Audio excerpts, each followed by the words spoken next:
It's done. Connor McDavid! It's not real! The goal of the year, Panarin! part of the past. The celebrations, forgotten. The history, Vegas Golden Knights! history. We're back to a blank slate. Clean ice. All that matters now is what happens next. The Stanley Cup playoffs. Eastern Conference Final begins Wednesday.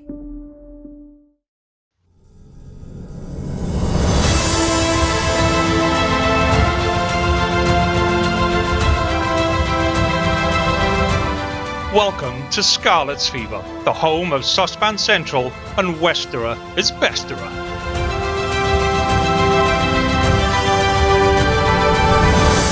Hello and welcome to this week's edition of the Scarlets Fever podcast. Joining me, Big M, as always, Carwyn and the amazing Catboy. How are we doing, lads?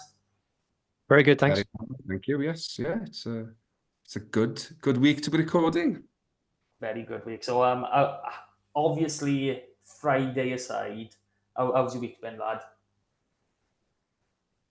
Yeah, bit stressful actually. I know it's only Monday when we're recording, but to get a train today, and I almost missed it because I thought it was an hour later than it was, so I had a mad rush to the station then. But other than that, yeah, it's been good. Enjoyed a bit of rugby over the weekend, and yeah, it's looking nice. Another nice week now, hopefully. This is now a rom-com pod after listening to that. Yes, that, yeah. That was nice. That suited Thank you. straight into that genre. How about you, Andrew? Anything interesting? Not tons interesting. All of the rugby on Saturday was interesting. Say all, most. There was one game which wasn't interesting at all. But other than that, I've been just in the garden, basically, like most people. First sunny weekend of the year, you hit the garden. I've jet washed the patio twice because the first time I did it shitly, and yeah, sorted out the jungle at the end of the garden that was occurring, and pretty much gotten it to look like actual human beings own this place rather than just leaving it. It's just an abandoned hovel, so that's nice. Just for everyone who's listening to this on audio, not video, who is keeping looking out his back garden window to see, well, is it really done? Have I done it all? You can see himself. I haven't. It's with all things. As soon you start doing it, you just go, oh, just tweet that, just tweet that. Obviously I weren't here last week. I was out sunning it up in Turkey. One post of photos, they're not very flattering. But yeah, nice and burnt, come home, crisp as a lobster. And I did listen to the pod last week, and big congratulations to him. I was winding him up in a chat beforehand because he was going to do the community game. And I think it was only the one that you messed up, and it weren't even that bad. So fair play to the lad. He done well. So round of applause. Yay. Nice and sad. Okay, so on to rugby matters. Obviously Monday, so yesterday, Sunday, WRU announced the new EDC is no longer the EDC. It is now Super Rugby Cymru. And we had a bit of information on that on the BBC Scrum 5 programme. So I know we've talked all season about what it's going to be, how's it going to look. So what's the general feeling from you guys about it? I don't mind the name. I'm okay with the name. Yeah, I was going to say, yeah. As in now, the product needs to live up to the name, basically. Yeah. So someone tweeted as well, like, how is Sanzar not copyrighted Super Rugby as a title? Because you got Super Rugby Cymru, so obviously Super Rugby Pacific, then there's Super Rugby South America that gets played. I think there's probably more ones that I'm forgetting. But we spelled rugby the Welsh way though, so it's fine. Oh yeah. We have got one of technicality. We've got to say Rigby, not rugby. Yes. Yeah. Rugby.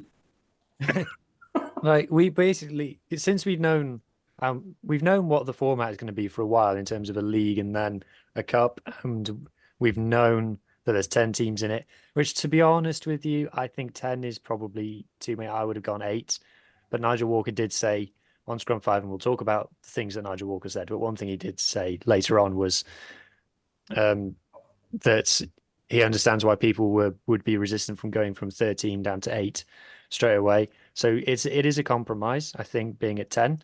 But it is what it is. And my view on it is the format is probably the least important thing about it. It's more about the squads, because if it just ends up being the squads that were playing in the Premiership last season, but in this, it's a waste of time.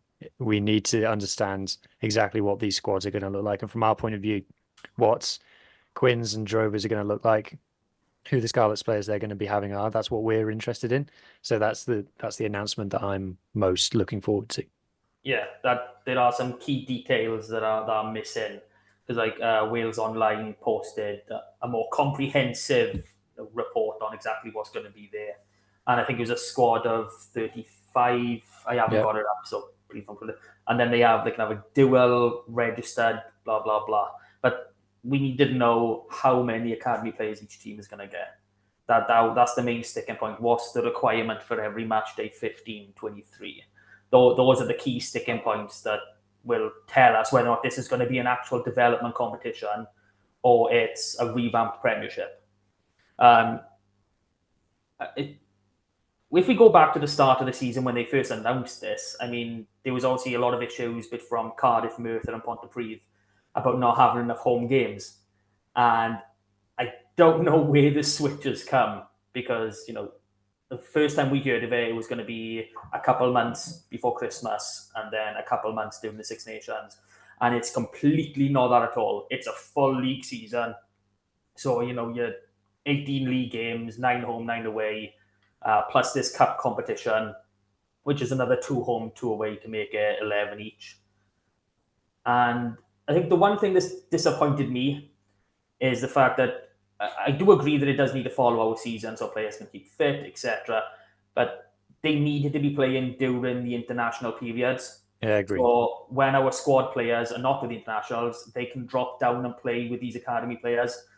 I know there's a couple weekends with the SRC Cup that's going to happen in Six Nations, but we needed it for the 3 weekends in November. We needed it for all 5 weekends in the Six Nations. They were the key sticking points for me to what would really make this a development competition. And, we've seen how cold we are, when we go those 3-4 weeks without playing, when we go 2 weeks, one on, week off, you get cold. Like we saw it coming off of Benetton, and then we had that 2-week gap, and then we just capitulated again. We need regular rugby, which is the main sticking point from my point of view. But, got to support it. You've got to support it. If you don't support it, then what's the point of being a fan of Welsh rugby? That's the same with the URC as far as I'm concerned. If you don't support it, don't be involved in it in any capacity, because you're just going to bring the game down, and that's not what we want. I do. Yeah, I agree. I agree with everything you said there. I do think they've missed a trick, though. I quite like the model they've got in New Zealand, where you've got Super Rugby, Club Rugby, International, sort of following on from each other, and then you've got your non-international big names dropping down to play. It might be called the Mitre Cup anymore. I'm not sure what it's called, so apologies. It's NPC now. No, it's Bunnings now. But I think that's just the sponsor. Yeah, but that's what it's called, isn't it? Okay. It's the same as so that it's more of a continuation, because obviously our budget in Wales in the Welsh regional game aren't as high as Leinster or La Rochelle, to name but 2 teams that a certain interviewee on Scrum 5 loved last night. So there might be times, look at our season this year, the amount of injuries we've had, and obviously our squad's going to be smaller going forward because of financial reasons. There might be more demand for academy players to step up. So then, if they've trained all week, let's say, with Quins or with Llanddyfri, and then Friday morning captain's run, or somebody pulls up with a hamstring, everything that's been prepared goes out the window. So I think there should maybe have been a bit more thought into when they play, so that it works for those teams in Super Rugby Cymru, but also our regions who might need extra support at times during international periods, during if you're unfortunate to get 3 or 4 injuries in a short space of time. But it feels like because the season is sort of co-running, that won't happen. Although I'm a bit sad when it comes to fixtures, and I did look at the Super Rugby Cymru fixtures. I like the fact they've looked at it and gone, ooh, 21st of December is the last Saturday before Christmas. Let's have derbies. And I think apart from, I think it's Bridgend who play RGC on that Yeah, weekend. someone's got to play RGC, they don't they? Yeah. So, but apart from that, I think, so you've got Quins Drovers, Ebbw Vale, Pontypool, Cardiff, Newport, Swansea, Aberafan, yeah, and Bridgend play RGC. So at least there's a bit of thinking there in trying to get fans to the grounds for those pre-Christmas matches. So there's a feeling more positive about everything now. It's just, as you've said, both of you said, it's about getting the squad numbers of regional players into the club setups and how that works. It would have been. Oh, go on, Mark. You go first. Yeah, and I think you've got to put credit again because they've reversed those fixtures for the following week.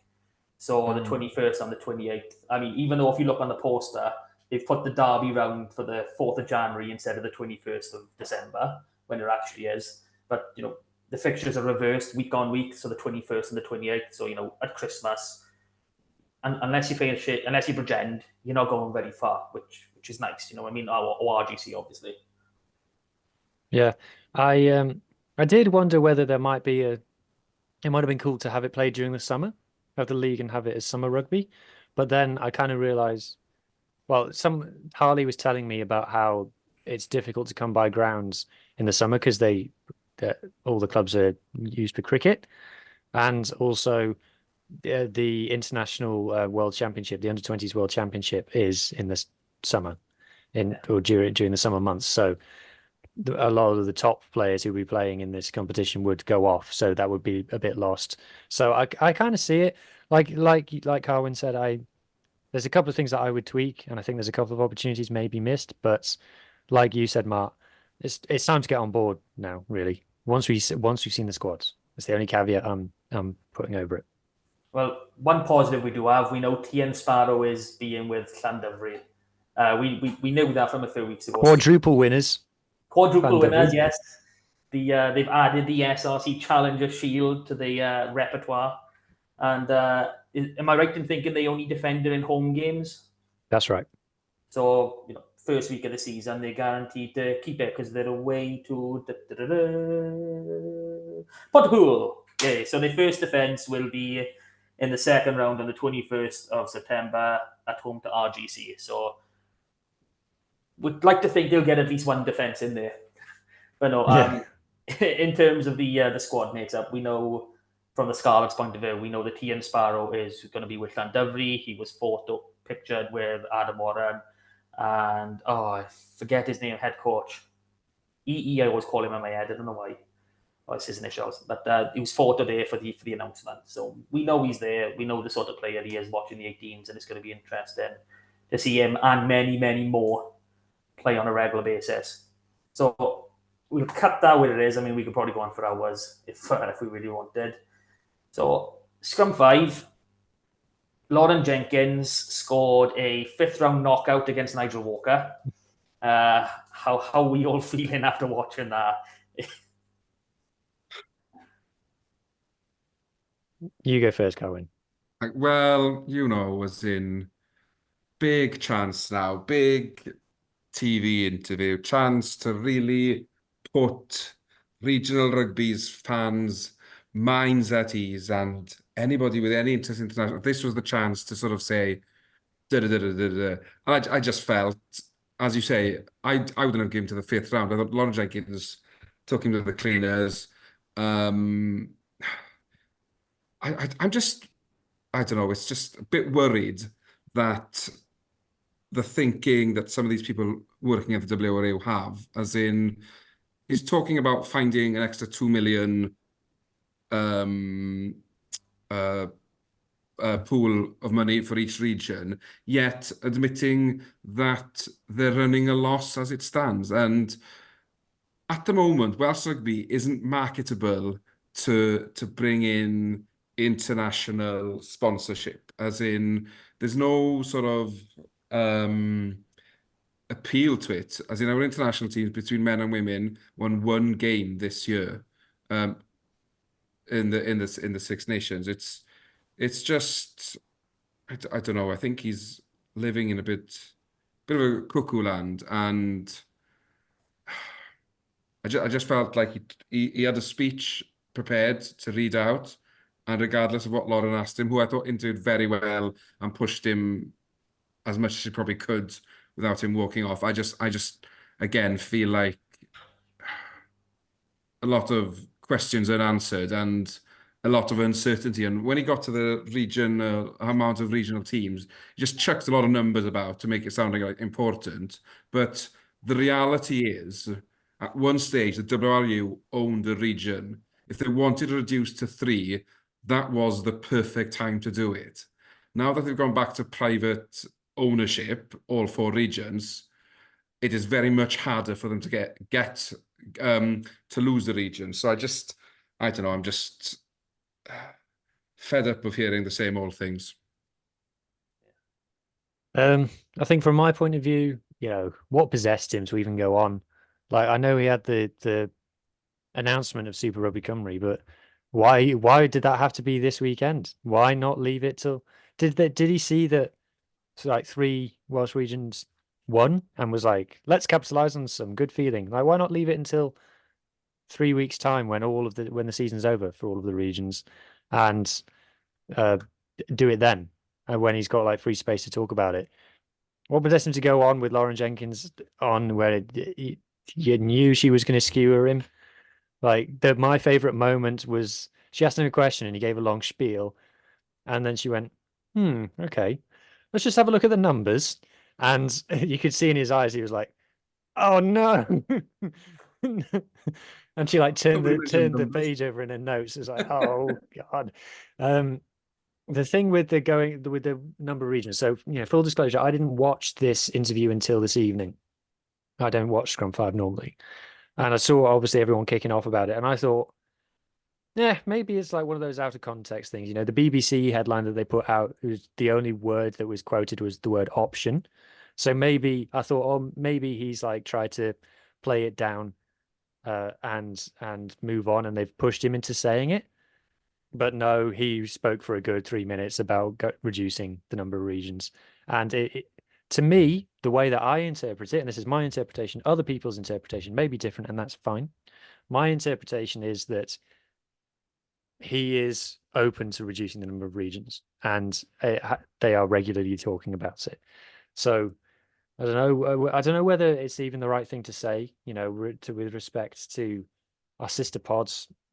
For me, he should have come out and said, no, it's 4 regions, and then end of it. Like, it's 4 regions. We're committed to 4 regions. The one thing, I guess, being purely one-eyed Scarlets about it, is that I don't think the Scarlets would be the one to go if anybody went. But that's me being very, very selfish. If you look at the 4 regions and you look at where the owners as such, or where the funding director, the only one that's not got a good core in Wales is the Ospreys with Y11. And we know they've talked about mergers before, etc. Not to say that they're going to do that again or that they'd ever consider folding, but if you look at it from a perspective of where's the money coming from, when a lot of it's not coming from within Wales, you're thinking, well, they haven't got that emotional tie that perhaps the other regions do. I could be wrong. They could have loads of funding directors that are like, yeah, I'm a Swansea, I'm Neath, whatever. Well, not Neath. Well, born and bred, I love this team, blah, blah, blah. But just from an outsider's perspective, I go, okay, you're all Welsh-based, or you're Welsh business or whatever, and then you got Y11 who got, their hands in so many pots over the world. But, that's another question for another time, like, go on, but... Yeah. No, I was going to say, maybe that's better, though, that they bring in money in from abroad, because there's a limited amount of revenue in Wales. If they can get international money, then it's probably the right way to do it. I am 100% committed to seeing the Scarlets remain as a region, but with our leavers list this year, that's the first time I've gone, oh, that's a hefty amount of dollar off our wage bill. And is there something in that, or am I overthinking and just should look at it as 4 or 5 35 plus players who have come to the end of their careers or coming to the end of their careers, and that's why they're being moved on. I think personally there's enough space in Wales for 4 regions. Should all 4 be within the 70 miles or whatever they are on the M4? That's a debate for another day. But I do think there is more than enough talent in our country to sustain 4 teams. Look at the fact that we've got to send academy players to play in Super Rugby Cymru because they won't get enough game time at regional level, so they need to develop elsewhere. I'd rather see developing within Wales than signing for academies over the bridge or for teams over the bridge, and then we lose them in the international pathway, which, again, Nigel Walker talking about the Exeter wing who's from Cardiff, and just, the discussions happened too late. Sorry, if a kid is that good at rugby, they get picked up at 13, 14, at the latest 15 now. Conversations can happen, as in you don't leave it until he goes for a university interview in Exeter or whatever, and then ends up moving across the bridge. I just think that's a poor excuse for we missed that one. We got it wrong. But yeah, 4 regions to me is a must. Yeah, I'm 100% with you. 4 regions is the minimum. And if you look, I know Nigel Walker touched on it a little bit with the Dewar Shield changing, but if you look at the sheer amount of numbers that we have playing that rugby, like I think he said 1,500 over the 2 years. So, it's a lot more than that, because I think he's basing off like 32-man squads or whatever it is. But we know some of these Dewar Shield squads, they carry up to 45 players at sometimes a year with injuries, etc. So, there's plenty of players around at the 15, 16-year-old age. It's how we get them through to 1920, and Lee will testament to this, if you do not treat a player right at any one of them stages, they will walk away and they might not even play rugby ever again. And you just can't emphasize how much that has an impact when you're talking to 16, 17-year-old boys, because these are boys, they're not men. Even when they're 18, 19, they're not, developed enough to understand, your dream's gone to shit, jog on. You need that aftercare there, and I'm hoping that's something that is changing with the additional funding, but that's yet to be seen. One of my biggest takes from Nigel is saying we need 5.5 to 6 million to be competitive.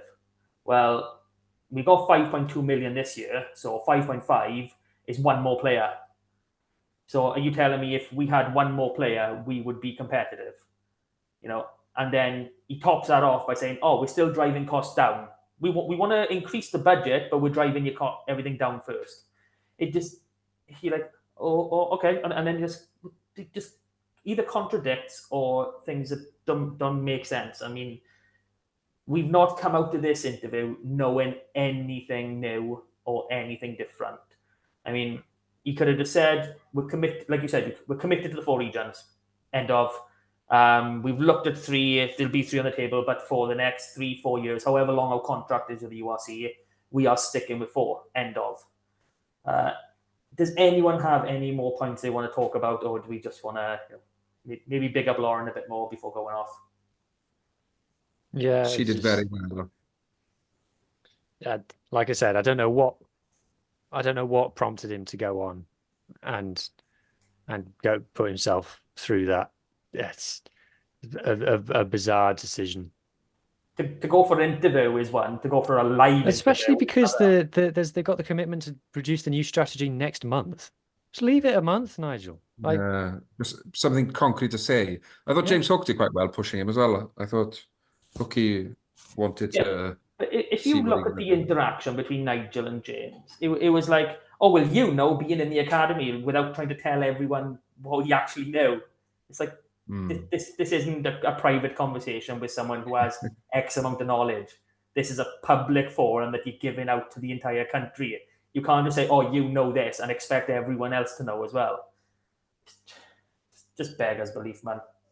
So but it was like after the 3 wins on the weekend, it was like the WRU had to come out and be like, let's just put a stop to this. Let's just ruin everybody's weekend. And just, well, it's rugby Twitter this week.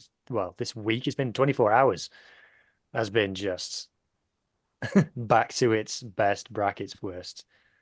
Okay, so that's all the dark stuff. Some nice news with the SRC, some not so nice news with Nigel Walker. But on to Friday. This past Friday, out in Parma, Scarlets got a win. Did we all watch the game live? That's the first question. Yes. Yes. Yes, 3 yeses. That's what we like. So I'll start with Hugh because Carowin's had to go a few times now. So overall impressions of the match. Like I know there's a few players you love sticking out. Oh yeah, of course there is. Hugh's greatest hits incoming. A lot of the commentary. Well, no, actually, I want to start with all you could hear through the whole game was the Scarlets fans singing. Like I'm sure they've had a great day on a Friday afternoon in Parma in the lovely weather, having a drink or two.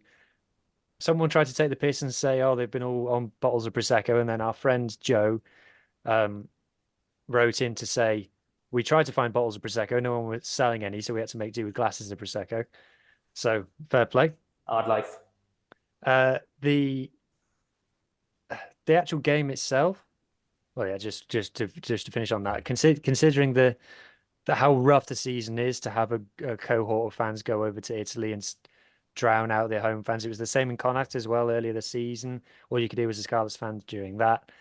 I think that should remind the players, what they're playing for. Really, is like this is why playing for the Scarlets is different. So the game itself, a lot of the discussion during and after was like, this is two bad teams. And, it wasn't like we turned into Leinster or Toulouse overnight. There were still things in there that weren't great, but it was a comfortable victory. We were a step ahead of them. Zebra, poor, you have to say, poor team. Just happy. And all the players who we know are good were good. Eddie James had his best game in a while. He's not someone I've seen a lot of people talking about. Tommy Lewis is mad to me that he was on the bench for half a season. You were calling it, Mark. You were calling for him to get a run before anybody else. I was calling it from when he signed from bloody Jersey last season. He's a tremendous player. So, just happy to get the win. That's the most important thing. Happy to get the win. Carwyn, how about you, Bert? Is it more or less the same, or do you have any more to give?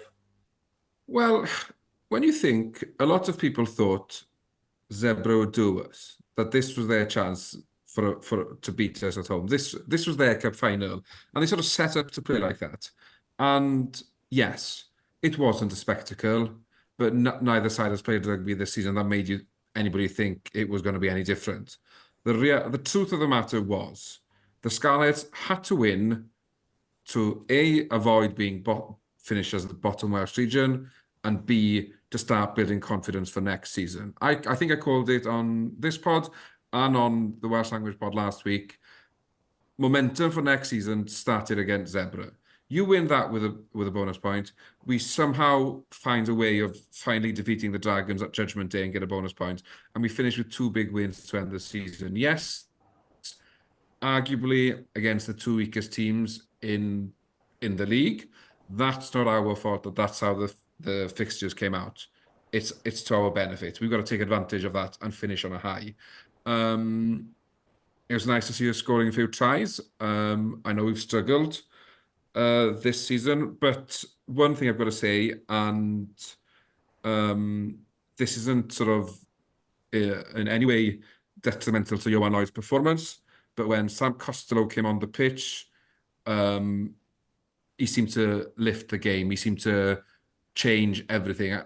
You could have almost had an argument for him being man of the match in the however long he played, because he seemed faster. He seemed to read things better, and I don't think you realise how good somebody is until, for me anyway, he came on Friday and I thought, wow, this kid is even better than I thought he was, because he's come off the bench cold and he's changed the game, and we've looked like a different team with him on the field.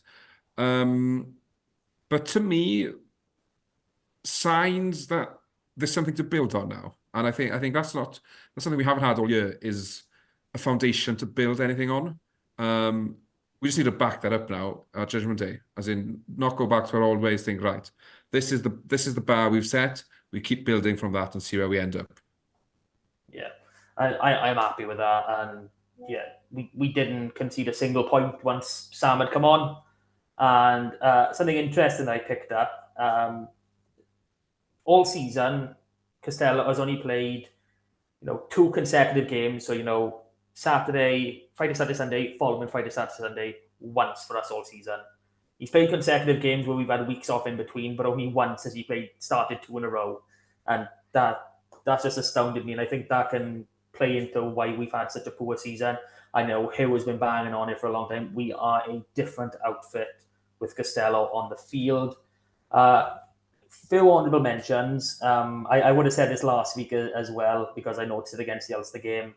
Harry O'Connor and Kemsey Mathias had a lot more involvement in both of these games than they have done previously. They were carrying more, they were hitting more racks. I don't know if that's the influence of Vandenberg, but I was really impressed with the pair of them. I know that O'Connor missed a tackle against, I want to say the Zebra 15, but you put a 15 against a tight end. It's only one winner. Yeah. But I've been really impressed with both of them, and I am fans of both of them as well. That's there's no hiding that from myself. And if they keep on this sort of trajectory, I'm expecting even better performance from them both against the Dragons. Same as Morgan Jones has seemed to have found, a new wind in his career. Do you think he makes the scrum better? Yeah, 100%. When we have Jones and Price or Jones and Craig, Lousy is an amazing player, but he's not the best scrummaging lock. You need that frame, you need that weight. One thing I will criticise Morgan Jones for, I think it was him, is when we set up for the scrum and him and Craig come up, he seems to be in an awkward shape. So you see Craig has still got that, that nice scrum profile on him. Morgan is a little bit more awkward. His bum is more up in the air. So I think that's something that can be worked on that would help the scrum again. But yeah, when we've got 2 hefty, not just weight, built, it's the frame that helps as well. When we've got 2 big locks like that in the scrum, it just solidifies everything. And when it comes to scrums, I'm a very big believer in, like you are with combinations, is I like everyone to be within an inch or 2 of each other in height. So if my loose head is 6 foot flat, my hooker and my tight head, they got to be between 5'11" and 6'1", because it just makes that balance of when you move forward together as a unit so much easier. And it's the same with your locks. It actually started when I was playing youth rugby. And so I'm only 5'8". I was always propping. My hooker next to me, it was 5'7", and then our tight head was 6'4", and it was just a nightmare trying to pack us down. So we shifted him into the lock, and we picked another small guy, another similar height guy, and we worked so much better. Even though that tight head was probably our strongest scrummager, even over than me, we worked so much better. 6'4" is too tall for a prop. It is. Yeah, have you seen this thing out of Japan? I think it was League One, like a 6 foot. I feel like I've seen this before. I feel like I've seen that headline and that photo before. I think this is one of those things that comes out as a joke every year or something, to be honest. Yeah. It was like 6'10", 150 kilos. It's like, yeah, it doesn't matter how good you are, you are not getting down in a scrum. You get a nice squat 5'10", yeah, type Dio Lucy, and they're smashing out. On the scrum as well, it's clearly a thing that on our put in Plumtree's at 8, and on opposition put in Carwin's at 8. Yeah. Just on Carwin as well, I think we have seen him play well this season, and I think it's time now that we all adjust our expectations of the kind of player that Carwin is, because people wanted him to be Callum Mahoney Mark II, and he's not that. But what he is, like this weekend, he was our top tackler, top carrier. He's been top carrier before. He's been top tackler before. I think we need to start viewing him as kind of a bit like a Dan Lydiate kind of character. He's that kind of player, a workhorse kind of player, rather than a big flashy number 8. And it's an interesting balance now with that back row of Carwyn, Plumtree, and Dan Davis, because now you've got three players who are all bring something different. And so before, when we've been having, say, Fafita and Plumtree, those two are very similar. And it feels mad to say that our best back row doesn't contain Veer Fafita, who is arguably our most talented player. But that balance that we've got now just seems to work. I don't know, Mark, what your view on that is. Yeah, I am I'm in big agreement with you there. Carwyn especially. One thing he does do, which we saw last season a couple of times. I don't think we've quite seen it this season, but when he makes a break, by God, does he make a break? He's not going over his 3-4 meters and that's it. He makes 10, 15, 20. And if he can somehow manage to do that once or maybe twice in a match on top of what he's already doing, that, you're talking international at that rate. And I think there's been too much put on his shoulders. I mean, he's still 22 years old. And he made his debut January 2021. So the last two seasons, he hasn't really progressed as a lot of people would have expected. We've had Callum Mahoney start in almost every single game. And the games that he didn't start was when he did make those breaks and he was like, oh, yeah, he's pretty good. So I do think we need to persevere. And I know you could say Plumtree's 06. There's no doubt of that.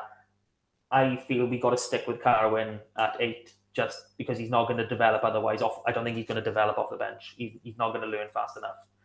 So you're stuck in a position then where does the Fafita go? So that is an awkward one.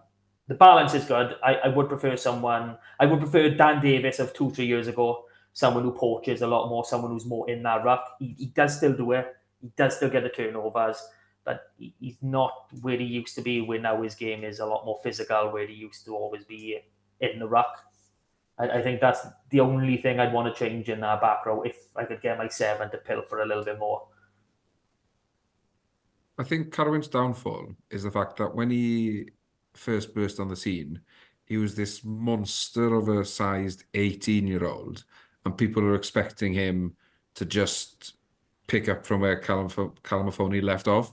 Obviously, he was 18. He was still sort of developing as a human, his sort of physique and everything. So I think it has taken him time, but I think probably going through the sticky patch he went through will benefit him in the long run, because it'll make him a stronger person, and B, he's been able to find what the niche aspect of his game is, and I think it is sort of being that big tough tackler, and yes, he chips in here and there on the ball, but if he puts in 20 tackles a game, then that means it's 5 or 6 tackles less that Plumtree and Dan Davis have to do. If Callum does a tackle, Dan Davis or Plumtree can get their hands on the ball, where if Plumtree's doing the tackle, I'm not seeing Carwyn getting to the ruck and putting his hands on that ball as much. So I think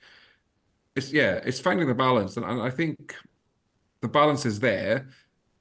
So you're probably looking, if Plumtree's not, it's Fafita for Plumtree, I'd imagine, if you are chopping and changing, just to keep that balance right. I think you could rotate the two. And you can, obviously, you've got Fafita can play in the second row as well, as can Plumtree. 6-2 split, Dwayne. Come on. Like, all about 6-2. So while I'm on doing my Hughes greatest hits, but Elias has played really well last couple of games. I think he deserves a shout out. I think Cowdor has shown as well. Form is temporary, class is permanent. I'm not sure I would have given him man of the match, but 2 tries. Yeah, there you go. Sam Costello, agree with you. When he came on, it was kind of like, right, okay, enough messing around. Give me the ball. Give me the fucking ball. And when we had a few penalties on their 5 meter and we were messing around, he's like, for God's sake, give me the ball. I'm going to kick the 3 and we'll go back up and we'll kick the 3 again. How about that? So that was good. Johnny Williams again. He gave, what I like about what he did in this game is he gave Eddie James a bit more space to be Eddie James. That was good. The 2 wingers, very good. Nicholas has really stated claim that he should be playing in the team every week. And again, just to the point of memeing myself, the only reason that I didn't do a stats drop about Tane Plumtree this week is for variety. Like he is, when you go whatever stat you look at, it's like, oh, there's Tane Plumtree top 3. Oh, he's there again. Oh, he's there again. He's there again. And it's like attacking, defending, line outs, whatever you want. I genuinely believe that Plumtree can be as good as Verfafita. Yeah. I mean, I don't know if this has been his game, if he's done it for games previous, but I saw him nicking a few balls in the line out, and he's essentially him and Fafita are very identical players. Obviously, they're different people. They're going to have certain different aspects, but I'm liking the fact that we got both of them. But unless we do go for that 6-2, we are looking at only one at Plumtree and Fafita is going to start, and you want both of them in your 23. So it's a tough one for Dwayne, and that's his job. That's what he's earning money for. That's what he gets to pay his mortgage on his house for. But I think he picks both though. I think he'll revert to Carwin off the bench, and for a balance, I don't think that's right. No, I might be wrong. That's my gut instinct. Like who said, where you have Carwin as a Lydiate style player. Well, if your 6 is not that style player and your 8 is, then that means your 6 can be your show pony. And Fafita and Plumtree are both show ponies. You can't have 2 show ponies in the same back row. It doesn't work. I agree with you. I'm just hoping that Dwayne's listening or watching and agrees with us 3, because I think that is the key, is finding that balance. And too often this year, I don't think we've had that balance. On Plumtree though, what about that? I'll call it a flat pass. No, purely... it wasn't flat. His hand is curved. It is 100% backwards. He has forwards. But his hand is curved backwards. We haven't had the rub of the green, so we'll take it. Yeah. Although to be fair, that when we beat Cardiff at home at the beginning of the season, the game that me and Mark were at, one of the tries. Do you remember, Mark? We were in the ground and the try got scored, and it was quiet because everyone was like, "That was forward," and we were further away from it than like anybody in the ground. We were as far away from that as possible, and we were saying to each other, "That looked forward." With the URC Go stuff they sent us, I've seen an angle from the other side. It's like 5 meters forward. It's like Cardiff should be absolutely spitting about that. Well, that's something for the technicians of the game and the referees to argue about. Yeah. Let jockey have another moan somewhere else. Yeah. I'm just going to do 3-word thoughts. You want to do 3-word thoughts? Oh, are they 3 words? Because you got in trouble this week. Managed 3 words. People were just so excited. They all got. You didn't do 3 words this week. Yes, I did. No, you didn't. Yes, a number counts. No, it doesn't. Yes, it does. If I'd written 4, FOUR, that's a word. I didn't. I used a number 4. That's a cop out. A massive cop out. It's not a cop out. It's a technicality, but it's not a cop out. Yeah, you're copping out to the rules, but you want to enforce it for other people, not yourself. I'm maximizing my opportunity. But anyway, other people's. First thing I'll say before I go to the 3-word thoughts, thank you to everyone who shared photos of your trip. Loved them all. We're going to pick maybe 1 or 2 for the thumbnail on the YouTube, because we're not allowed to use pictures of the players because reasons. So we're going to have to do a rant podcast at the end of the season to just get things off our chest. But we'll put you in a little box on your own and let you go, is it? Yeah. And just go, have fun, mate. Yeah, well, when arguably the greatest player who's ever played for your region retires, and you can't use a photo of him on social media because you're scared of what a photographer's going to say to you, But so thank you to everybody who sent you nice pictures of your trip to Italy. We love them all, and keep sending them for every match that you go to. We love looking at them. So 3-word thoughts. Austin says supporters were great. Pete says a long sentence that I'm not going to read, as does Lewis, as does Betty. Jack comes in with need more still. All the people who actually managed 3 words managed to be negative. Peter says about bloody time. Yeah, okay. Brian says cracking the wine. Crack on, Peter. Brian, rather. James Nichols Rogers says Scarlets love pasta. Maybe we do. Owen says well played, Scarlets. Richard says 80-minute performance. Agreed. Gareth Young says 5 points finally. Mandy says win in Italy. And Brian comes in with another multiple word answer. I would go and look at Twitter, but the Ospreys fans woke up this week. Scarlets won a game, which meant that our replies on Twitter were all full of Ospreys fans who weren't happy about that. So never mind. Before we move on from the 3 words, can you pull up the 80-minute performance one for me? 80-minute performance. How's it written?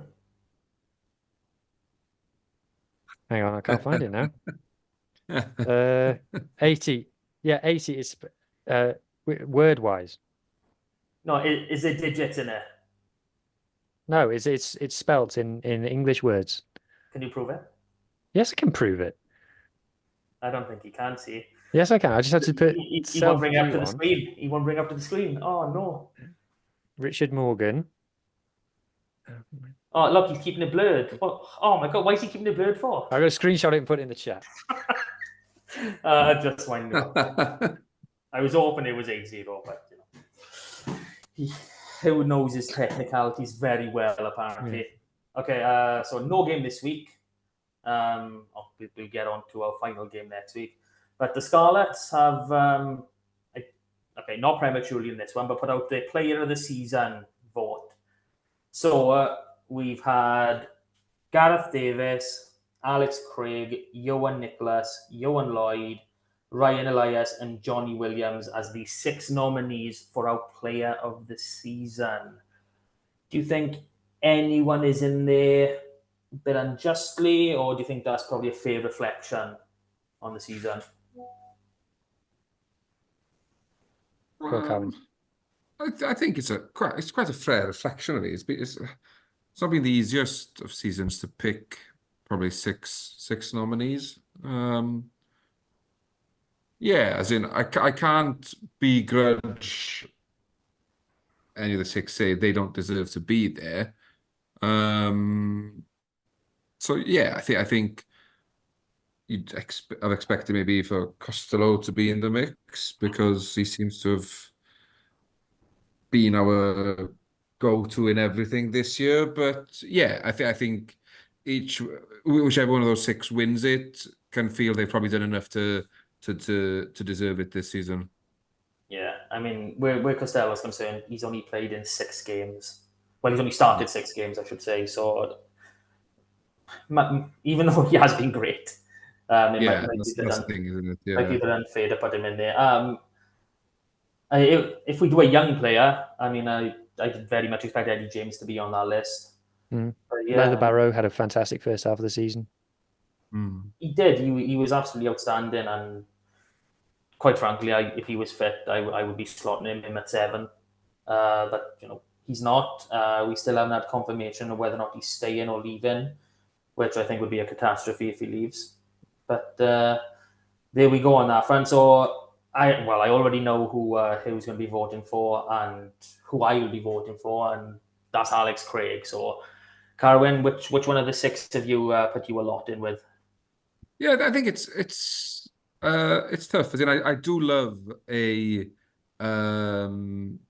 Craig type player in the engine room, as in he's at moments where if you stuck a scrum cap on, you think, oh, has Jake Ball come back? But yeah, I think it's probably between him and I'm gonna say Johan Nicholas, because I think as somebody who's, I won't say criticised him, but as somebody who's thought, has he done enough to warrant being given a contract, I feel like this season he has stepped up and looked good in the Scarlets shirt. So yeah, for me, it's between Craig and Johan Nicholas. Yeah, in all fairness to Johan, we've played 21 games this season. He's been involved in 20 of them.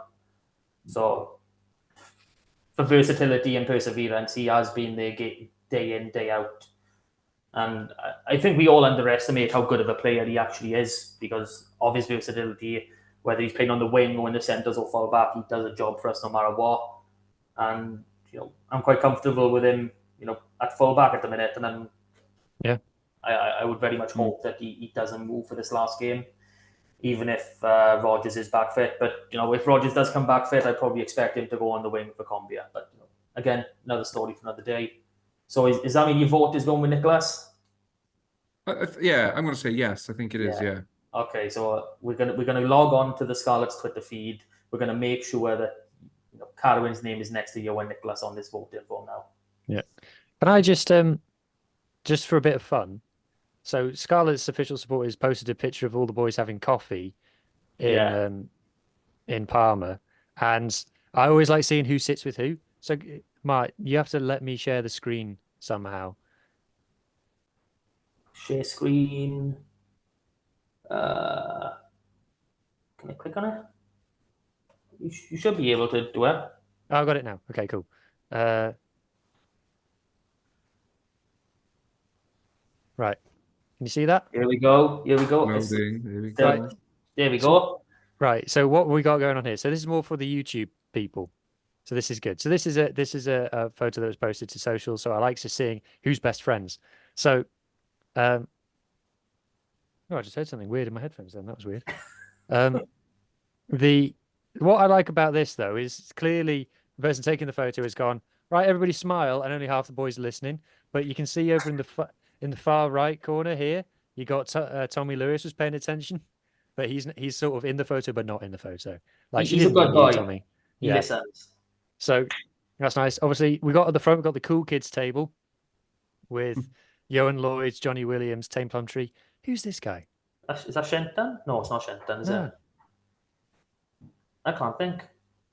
I looked on the Scarlets squad page. I don't know who this guy is. Could he be in the physio room? Who knows? But yeah, carry on. So answers on a postcard, please. Because I thought it was just me being thick. If even Mark doesn't know who you are. No, it's... I don't want to say it, I think, again. Like if I said Ben Williams and it wasn't Ben, I'd be very, very distraught. Is it Ben Williams? Can you get his photo up? We'll do this further along down the lines. So who else? Check further. Okay. Right. I don't know who these two blokes are moving around. I think these are just some other guys. You got facing away. I think this is Eddie James. Yeah. Can I zoom in? What happens if I zoom in? No, nothing. Eddie James, and then you got Harry O'Connor sat next to him. And then over here you've got Archie and Charlie sat next to each other because they're best friends. Well, they are. They're the dream team. Best friends forever. Yeah. I don't know who this guy facing away is. I want to say that's Ben. It could be Ben. Yeah, it looks like Ben from the photo. Because then it's the kids' table. There we go. Right, and then we got Edwin Swartz, Alex Craig sat next to other. Alex Craig in his purple top. I think this is Kieran Hardy here. Oh, possibly. You'll have to Photoshop out that bar in the way. Yeah, and then I think it's Con Beer having a coffee with Tommy Lewis at the back. Oh, I don't know. That looks a bit big to be Con Beer. Like, he's quite tall. He looks rather lanky, the frame. Well, it can't be. We know it's not Eddie. We know it's not Johnny. Where's he? No, it's not Johan. He's half bald, isn't he? Who knows? Anyway, so I thought this was fun. My biggest takeaway is that Archie and Charlie are inseparable. They go everywhere together. And well, that looks to be the academy table, to be honest. Yeah. Because obviously, Harry. Well, how old is Harry? Is he still under 23? That's another question for another story. But yeah, good photo. Always nice to see the boys enjoying. Yep. We had the what was it? The saucepan bark after the match on the bins.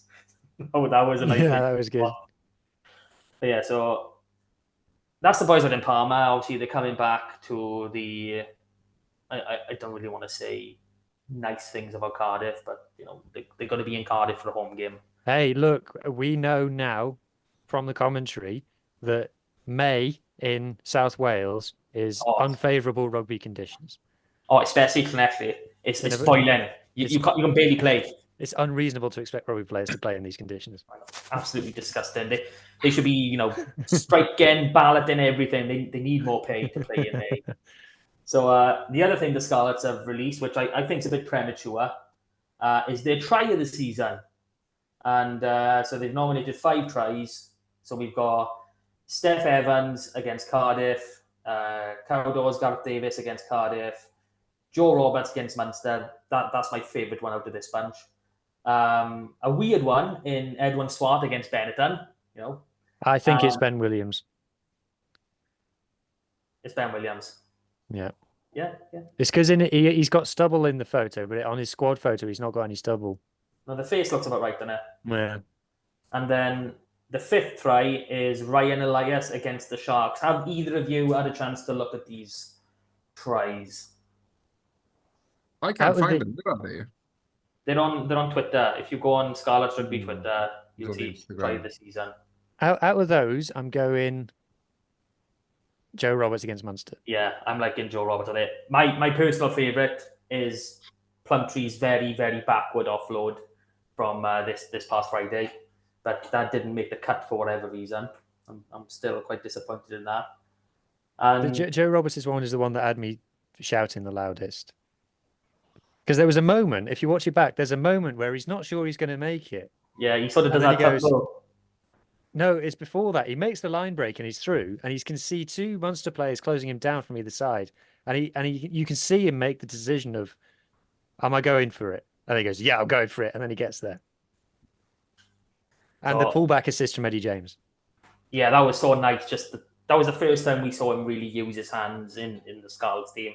And obviously, we talked about at the time, he's played a lot of rugby at 10 coming up. So he's going to be some player, Eddie James. He's still a young kid, and we see in the sort of physical presence he has on the field. And when he gets his hands moving, like again, for, I think it was Elias's try on Friday, little soft hands to Plumtree, and boom. Oh yeah, he got the assist. Something special, yeah. He got the assist for Tommy Lewis as well. It was a very, very quick tip on. No, he is such a good player at his age, and I'm looking forward to his progression. I'm not going to put this sort of thing onto him because he hasn't played 10 at a Premiership consistent level, but a sort of Dan Carter-esque style of player. Yeah. No, just think about it. But he's in that 12. He's very comfortable at 10. He has got a good all-round game. That's all I'm going to put. Have you seen that Sasha Feinberg and Gomazulu plays for Stormers? Oh, don't. I think we've just sort of titled this pod though. Eddie James, the next Dan Carter. that would be good. I think that'd be a nice ego boost for the kid. Yeah. I've just watched these tries now, and it's hard to believe that the 2 against Cardiff and Joe Roberts against Munster was this season.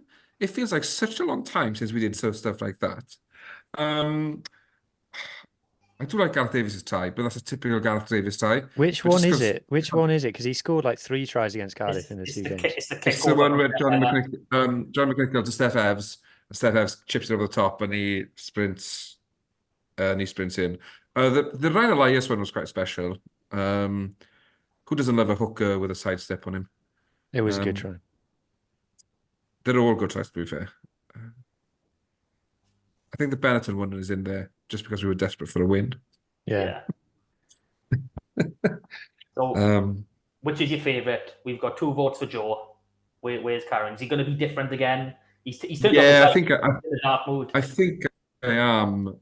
Because of the scrum half union, I'm going to vote for Gareth Davis. What a shock. Okay, that's more or less everything for this week. The only other bit of news we have, Karen, you can pronounce her name because I will butcher it. Tonya Antionazzi has joined the board.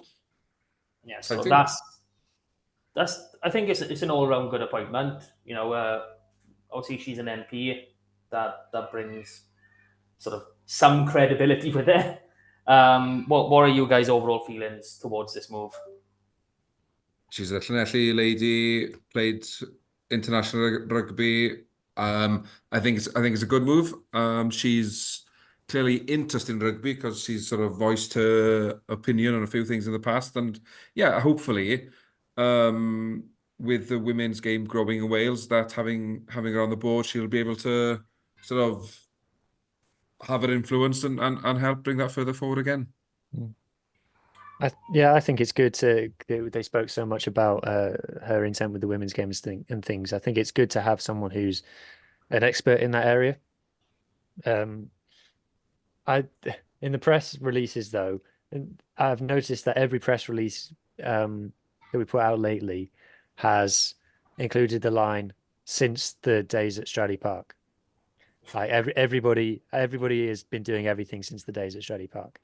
That's Scarlet's bingo. God, the poor Scarlet's like admin person who puts out all the content he's going to do me for bullying one of these days. But yeah, the only thing I think we've got to be careful of is we're going to end up with more people sat around the boardroom than on the pitch at this rate. No, I mean overall, any extra expertise we can get into any of the regions is a bonus. Especially with the creation of Britain now this season, and obviously it was spoken about on Scrum 5 again, the expansion of the Celtic Challenge to go longer in the season, which it's not happening. I'm season. ridiculously looking forward to the Celtic Challenge coming back. Yeah. Considering how rubbish Britain were for the first half of it, I'm like, I can't wait for it to come back. It was enjoyable rugby. I think that's what a lot of people take from the women's game. It seems there's a lot more rugby played, and it's okay. I don't want to say it's a lot less physical, but it's more attuned to the skills of the game than it is to just raw power. And it's just an easier watch. It's the same as watching an amateur club. Bloody Alex Canada plays for us. Well, she is insane. And there's no ifs and ahs about that. So. Yeah. Sod playing up in RGC though. Play all your games at the park. Yeah. I mean, it's got to be done. If RGC want to create their own women's side and try and get it in there, I mean, yeah. Just look at where the 3 development centres for the women's game did across South Wales. Like, I know North Wales has a part to play with Wales in rugby. Obviously, it's North Wales; it's a part of the country. But when you're looking at the numbers involved in rugby up there compared to down here, it's obvious why it stays down here. I think there's an answer to North Wales rugby, but that might be for another pod because it's a good rant, but it's one to keep it in my sleeve. Yeah, keep it up your sleeve. Like there is room for it. It's just not easy, and especially with the infrastructure we have in Wales, what was it, 3.5, 4 hours to get up there? It's not easy. Change it, Birmingham. But no, I'm overall. Yeah, I think the Tanya appointment will be positive. As much as I would love for a couple of millionaires, maybe even a billionaire coming in and being an extra funding director, the fact is, if you won the lottery, would you buy the Scarlets? How much? How much are they winning the lottery for? You've won the Euro millions, 100 million. 100 million. That's not enough to buy the Scarlets. I would invest. Yeah, I don't know. Yeah, you talk? Yes, you could buy the Scarlets for 100 million. Newcastle United sold for 300 million. Yeah, if I'm spending fucking shitloads of my money, yeah, I don't want to spend that much. I'd probably around the 10 million mark would be my maximum, but that'd be spread out over a couple of years. Like I wouldn't be just going years 30 fucking million. Go sort yourselves out. I'm not that type of guy. Like, I'd buy the Scarlets Club shop. Yeah, well, apparently the club shop has improved recently. There's been some pencils and pens at the desk to be bought. So, every little improvement is worth shouting about at the minute because, where we have been has been absolutely terrible. Yeah. So, seeing as though he was talking about winning the lottery, I'm assuming he has, and he's wondering whether or not to invest. So, no, I might be monetized on YouTube now, but it's still not that kind of money. Money bags. Pirate Rugby, everybody. If you haven't already subscribed, get on there, have a watch. He done a nice interesting Substack on the Southern Kings, which he very proudly sent me earlier today, and that was a really good read. I'm very proud of it. It's the closest thing to actual journalism that I've ever done. Yeah. But Carwyn, what about you? If you won the lottery, you buying the Scarlets? 100%. What's the first thing you do when you walk in the door? Are you going with the Sorry? Elon Musk with a sink, and you go let this sink in? Is that your joke? Or what's your first thing that you change? Before even you sit at your desk, what's the first memo you're sending? Let's get us back to the days at Stradley Park. That's got to be done, haven't it? So, yeah, I don't know. But I'd buy it. We're living in fantasy land now. You know, Yeah, I don't do the lottery, so I'm not going to No, me neither. invest anytime soon. None of us do. That's brilliant. We talk about winning the lottery, none of us actually do it. You know, £2.50 is way too much for my budget at the minute. So I think that brings everything to a wrap for this week, boys. We don't have the usual dad jokes because I'm assuming Lee still hasn't woke up from his afternoon nap. And so got the Dragons for next week. Thank you everyone for listening. It's been great talking to you guys, and we'll catch you all again next week. Goodbye. Cheers.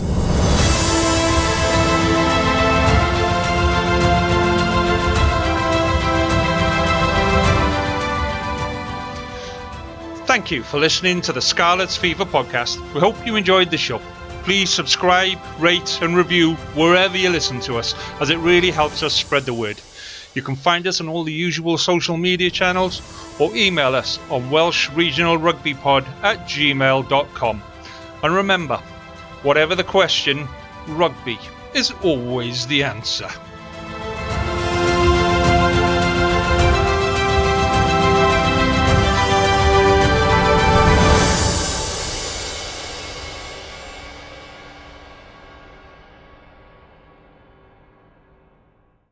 Sports Social Podcast Network.